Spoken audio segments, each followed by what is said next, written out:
ये तो हम जानते हैं कि तेजस की डिलीवरीज में डिले चल रहा है। ओवरऑल देखें तो ये डिले इंजन्स डिलीवरी में डिले के कारण है, जो GE एरोस्पेस टाइम पर HAL को सप्लाई नहीं कर पाई है।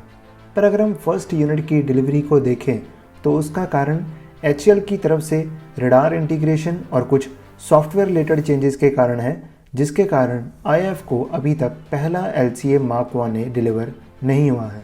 इस इशू को हम बाद में देखेंगे, पर एयरफोर्स ने इस डिले को कंसीडर करते हुए अपने तेजस Mark 2 प्रोजेक्ट को लेकर कि उसकी डिलीवरीज में कोई इशू ना हो, डिफेंस मिनिस्ट्री के आगे एक प्रपोजल रखी थी, जिसमें IAF ने Mark 2 की प्रोडक्शन के लिए प्राइवेट सेक्टर को इन्वॉल्व करने के लिए कहा था।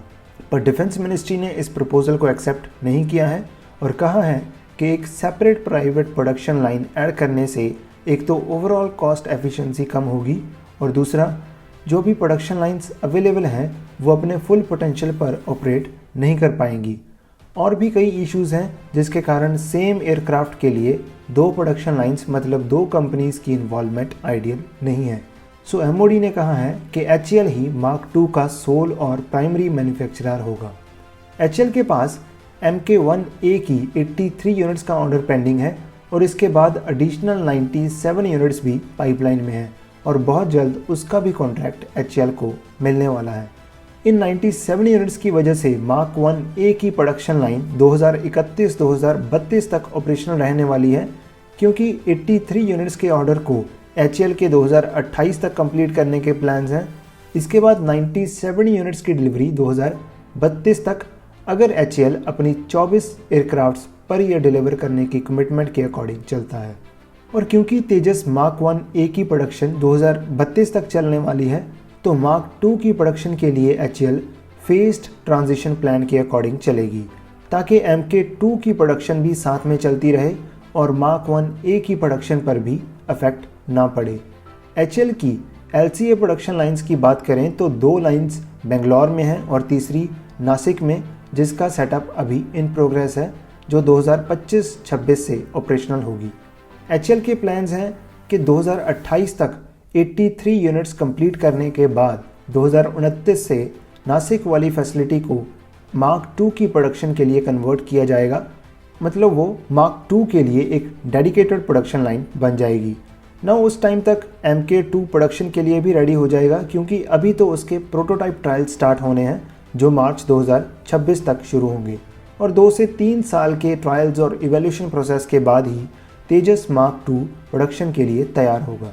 और नासिक फैसिलिटी की स्टार्टिंग में Mark 2 की 4 यूनिट्स पर ईयर प्रोड्यूस करने की कैपेसिटी होगी, जिसको बाद में ग्रेजुअली इंक्रीज़ किया जाएगा। और बेंगलोर की 2 प्रोडक्शन लाइंस जिनमें अभी Mk1A को प्रोड्यूस किया जा रहा है, उसको भी बाद में Mark 2 के लिए कन्वर्ट किया जाएगा। जैसे कि 2031 के अराउंड इन दोनों प्रोडक्शन लाइंस में Mark 2 के ऑपरेशन शुरू कर दिए जाएंगे और 2 से 3 साल के अंदर इनको Mark 2 के लिए डेडिकेटेड प्रोडक्शन लाइंस में कन्वर्ट कर दिया जाएगा। सो इस ग्रेजुअल या फेस्ड ट्रांजिशन प्रोसेस से Mark 2 की प्रोडक्शन को भी धीरे धीरे इंक्रीज़ किया जा सकेगा और साथ ही Mark 1A के ऑर्डर्स को भी टाइम पर पूरा किया जा सकेगा। डिलीवरीज में भी डिले नहीं होगा और प्रोडक्शन भी कंटिन्यू रहेगी। सो देखा जाए तो Mark 2 की प्रोडक्शन के लिए इंफ्रास्ट्रक्चर ऑलरेडी मौजूद है और प्राइवेट असेंबली लाइन को पैरेलली सेट करने से एडिशनल कॉस्ट्स ऐड होंगी, जिससे प्रोजेक्ट की ओवरऑल कॉस्ट पर असर पड़ेगा, जिससे फ्यूचर में Mark 2 के एक्सपोर्ट प्रोस्पेक्ट्स भी अफेक्ट होंगे, क्योंकि एट द एंड अगर ओवरऑल कॉस्ट बढ़ेगी तो पर एयरक्राफ्ट कॉस्ट भी इंक्रीज़ होगी। सो सिर्फ एक कैपेबल फाइटर को डेवलप करना ही काफ़ी नहीं है, उसकी मार्केट में अट्रैक्शन तभी होगी जब वो साथ में कॉस्ट इफेक्टिव भी होगा। और इंडियन LCA के कस्टमर्स कुछ साउथ ईस्ट एशियन कंट्रीज़ ही होंगी जो चीपर बट इफ़ेक्टिव फाइटर्स चाहती हैं। 2 प्रोडक्शन लाइंस सेट करने से पार्ट्स डुप्लीकेसी के चांसेस भी अराइज हो सकते हैं और वैसे भी अगर HAL के पास 3 लाइंस ऑलरेडी हैं तो सेपरेट प्राइवेट लाइन को सेट करने की कोई सेंस नहीं है। और IAF के अभी तेजस Mark 2 की 120 यूनिट्स एक्वायर करने के प्लान्स हैं जो 180 तक जा सकते हैं। नेक्स्ट बात करते हैं Mark 1A की पहली यूनिट के डिले के कारण। मार्च में LCA Mark 1A के प्री डिलीवरी ट्रायल्स हुए थे, जिसमें कैटेगरी B यानी रिजर्व्ड या यूज्ड इंजन यूज़ किया गया था, क्योंकि GE ने F404 इंजन्स की डिलीवरीज उस टाइम शुरू नहीं की थी और अभी भी पेंडिंग है। और नई कमिटमेंट के अकॉर्डिंग अब HAL को इंजन्स की सप्लाई मार्च 2025 से स्टार्ट होगी। फ्लाइट टेस्ट के बाद मार्क 1A को IF को डिलीवर किया जाना था, बट रडार इंटीग्रेशन और सॉफ्टवेयर में कुछ चेंजेस के कारण उसको डिले करना पड़ा। रडार की बात करें तो मार्क 1A में इजराइल की एल्टा सिस्टम्स का AESA that is active electronically scanned array radar use किया गया है और HAL की तरफ से कहा गया है कि इसमें रडार की टेस्टिंग और कुछ इंटीग्रेशन इश्यूज़ हैं जिसकी वजह से डिलीवरी डिले हुई है। और तो और लास्ट मिनट पर IF की तरफ से भी कुछ सॉफ्टवेयर कॉन्फ़िगरेशन में चेंजेस की रिक्वेस्ट की गई थी जिसके कारण डिले हुआ। कहा जा रहा है कि HAL और एल्टा की टीम्स के द्वारा रडार की परफॉर्मेंस को कई ऑपरेशनल कंडीशंस में टेस्ट किया जा रहा है, जैसे कि रडार की एवियोनिक्स और वेपन सिस्टम्स के साथ कंपैटिबिलिटी को इंश्योर करना, जो IF को एयरक्राफ्ट डिलीवर करने से पहले एक एसेंशियल रिक्वायरमेंट है। इसके बाद फिर सॉफ्टवेयर चेंजेस।